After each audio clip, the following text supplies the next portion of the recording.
We offer courses in signal processing, courses in communication and in electronic systems, and another one called modeling and control engineering. On parle beaucoup plus d'électronique au premier semestre. On fait beaucoup de filtres, de mécanique, mais d'une manière différente de celle abordée en France. Et au deuxième semestre, c'était beaucoup plus maths, avec statistiques, probabilité et des cours sur les matrices, l'algèbre matricielle, l'algèbre linéaire. Et à chaque fois, les cours étaient des soutiens au projet. Tout est en anglais et oui, j'ai vraiment amélioré mon anglais, mon accent, mon écriture. J'avais du mal à me faire comprendre de mes colocs, notamment au niveau des H, que je n'arrivais pas trop à prononcer.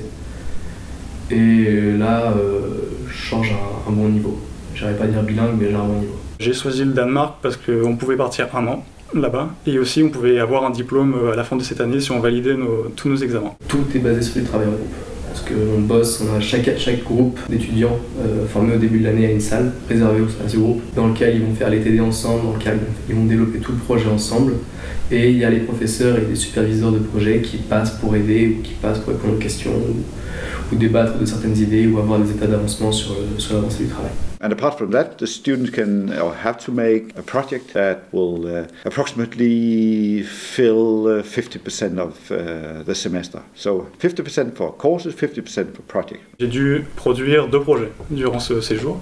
Le premier était un robot capable de jouer aux échecs contre un humain en temps réel. Et le deuxième a été un design d'antenne pour téléphone portable et amélioration de celle-ci. Ça m'a apporté un grand plus dans la façon de gérer le groupe, de parler avec des personnes qui n'ont pas le même langage, pas la même façon de parler, même de s'exprimer en général dans la vie. Et ça m'a apporté un gros plus professionnel aussi parce que j'ai eu une proposition d'emploi par Intel après mon deuxième projet sur les designs d'antennes sur téléphone portable. So far, students have been very good at adapting to the way we are running the teaching. They catch pretty fast up with respect to working in teams and managing the exams. So they are doing pretty well. Le logement est géré, pour ma part en tout cas, par l'université. Avant de partir, on a reçu un mail qui nous précisait qu'on était accepté dans un appartement au centre de la ville. C'est un appartement qui nous appartient. On fait nos courses par nous-mêmes, on a notre lessive, on a notre chambre, on est en colocation avec 5 personnes. Et des grosses parties communes au milieu du bâtiment. Des grosses cuisines, des billards, des baby-foot, un jardin. Et il y a énormément de départements différents. Il y a des bars dans le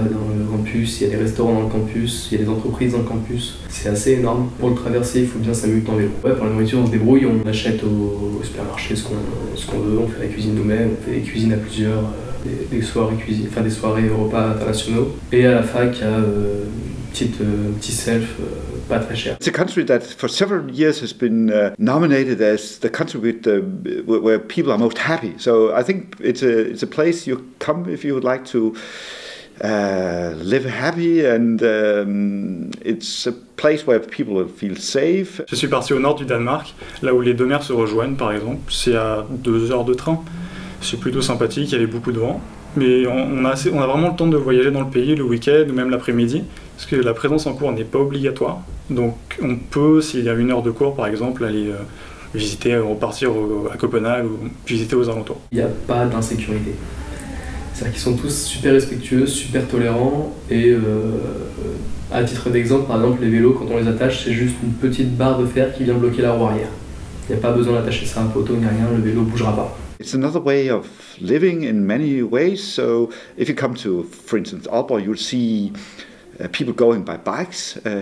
Even I go by bikes also when it's snow, and that's quite common. Les premières impressions, c'est le pays est vraiment très propre, la ville était vraiment très propre, très peu de voitures, beaucoup de vélos, énormément de vélos et très peu de voitures, et beaucoup de vent aussi. C'est une culture différente aussi. Ce sont des personnes plus froides au premier abord. On va essayer d'avoir un comportement plus méditerranéen, à venir, à sourire, à vouloir serrer la main. Et eux, leur première réaction va être le recul, de se protéger un peu contre nous. Mais en fin de compte, plus on les connaît, plus ils vont devenir de vrais amis et avec qui on va pouvoir garder un contact. J'ai gardé par exemple 2 amis danois avec qui je parle maintenant. Et qui sont, je pense, vous pourrez les appeler de vrais amis. It's a place where people try to keep a balance between their private life and their work life. L'université, ils proposent pas mal de sports, badminton, piscine, ping-pong. Ils mettent à disposition les terrains, même si on fait pas partie d'un club. Il suffit de s'inscrire et on peut participer. Je me suis inscrit à l'équipe de rugby d'Aalborg, où j'ai joué au niveau national pendant quelques mois. Et sinon, il y avait le fjord dans lequel on allait se baigner quelques fois, et du vélo, de la visite, puis la fête, quoi. School, Ça veut dire santé, comme chin chin ou avant de boire un verre. C'est le premier mot que j'ai appris. Et tac, tu veux dire merci. If a student would like to work as an engineer with real problems, without forgetting about theories and methods, come to Aalborg. If they would like to come to a university where everything is going on in English, come to Aalborg University. So I think there's a lot of very good reasons for coming to Aalborg. Ça vaut le coup de partir à l'international pour premièrement la culture qui est toujours différente, toujours des choses à apprendre, toujours un monde à découvrir en fait. On apprend pour de vrai à parler anglais. Une nouvelle façon de penser dans les études, une autre approche aussi. On s'ouvre la tête à ces nouvelles cultures et quand on revient en France, on n'aura que du plus par rapport à ça parce qu'on est déjà habitué au système français. Et quand on revient, on a le français et dans mon cas aussi le danois. C'est pas les mêmes façons d'apprendre, c'est pas le même rapport à l'apprentissage. Enfin, tout ça, c'est super intéressant de voir quelque chose d'autre. C'est une expérience vraiment incroyable, que j'ai vraiment aimée et je la recommande absolument à tout le monde, même si les gens ne sont pas forcément très bons à l'école. Donc là, j'étais 200 quelque chose en deuxième année. Mais quand je suis allé là-bas, je crois vraiment m'être révélé et j'ai été premier de promotion à la fin de l'année.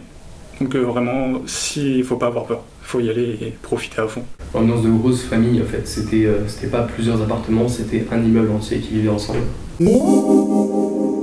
À 25 ans, si on n'en est pas marié, ils ont une coutume, c'est de mettre il y a une épice, je me souviens plus du nom, ils prennent un sac complet et le versent sur la tête de la personne.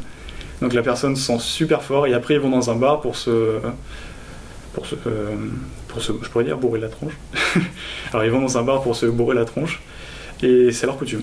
Il faut vraiment se marier avant 25 ans dans ce pays.